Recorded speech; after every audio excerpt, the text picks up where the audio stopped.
தமிழ்நாடு சத்துணவு ஊழியர் சங்கம் சார்பில் மாநிலம் தழுவிய மாவட்ட தலைநகரில் உண்ணாவிரதம் நடைபெற்றது. விழுப்புரம் புதிய பேருந்து நிலையம் அருகில் நகராட்சி திடலில் தமிழ்நாடு சத்துணவு ஊழியர் சங்கம் சார்பில் மாவட்ட தலைவர் சந்திரா தலைமையில் 3000 தொகுப்பு ஊதிய அடிப்படையில் சத்துணவில் பணி நியமனம் செய்வதை நிறுத்தக் கோரி காலி பணியிடங்களை போர்க்கால அடிப்படையில் உடனடியாக நிரப்பிட வேண்டும், காலை உணவு திட்டத்தை சத்துணவு திட்டத்தின் மூலம் சத்துணவு ஊழியர்களை கொண்டு செயல்படுத்திட வேண்டும், ஓய்வு பெறும் வயதினை 60 வயதிலிருந்து 62ஆக உயர்த்திட வேண்டும், கருணை அடிப்படையில் ஆண் வாரிசுக்கு பணி வழங்கிட வேண்டும், மகப்பேறு விடுப்பு அரசு ஊழியர்களுக்கு வழங்குவதைப் போல் சத்துணவு ஊழியர்களுக்கும் 12 மாதங்களுக்கு வழங்கிட வேண்டும் என உள்ளிட்ட பல்வேறு கோரிக்கைகளை வலியுறுத்தி மாநிலம் தழுவிய மாவட்ட தலைநகரில் உண்ணாவிரத போராட்டம் நடைபெற்றது. இந்த உண்ணாவிரத போராட்டத்தில் மாநில செயலாளர் விஜயகுமாரி கலந்து கொண்டு கண்டன உரை ஆற்றினார். இதில் மாவட்ட செயலாளர் மலர், கள்ளக்குறிச்சி மாவட்ட செயலாளர் நாகராஜ், கள்ளக்குறிச்சி மாவட்ட தலைவர் தாஜ் நிஷா, முன்னாள் மாநில துணைத் தலைவர் அபராஜிதன், முன்னாள் மாவட்ட தலைவர் மணிகண்ணன், மாவட்ட பொருளாளர் ரத்னம், பாரதி, முன்னாள் மாவட்ட துணைச் செயலாளர் வெங்கடேசன் மற்றும் தமிழ்நாடு சத்துணவு ஊழியர் சங்கம் நிர்வாகிகள் கலந்து கொண்டனர். 7 கிரீன் நியூஸ் செய்திகளுக்காக விழுப்புரம் மாவட்ட செய்தியாளர் எஸ் கலைக்குமார்.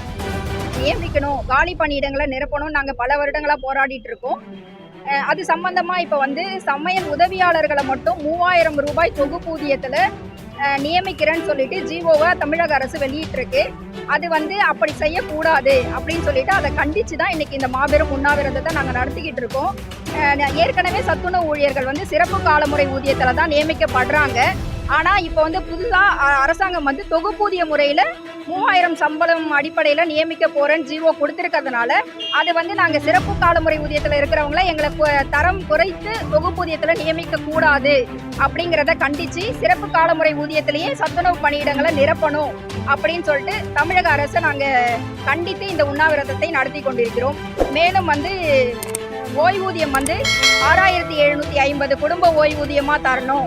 அதே மாதிரி மகப்பேறு விடுப்பு 1 வருடம் காலங்கள் தரணும் அப்படின்னு சொல்லிட்டு அப்புறம் தமிழகம் ஃபுல்லும் 50,000க்கு மேற்பட்ட காலி பணியிடங்கள் இருக்கு. அதை எல்லாத்தையும் விரைவா அவசர கால அடிப்படையில் நிரப்பணும் அப்படின்னு நாங்கள் கேட்டுக்கிறோம்.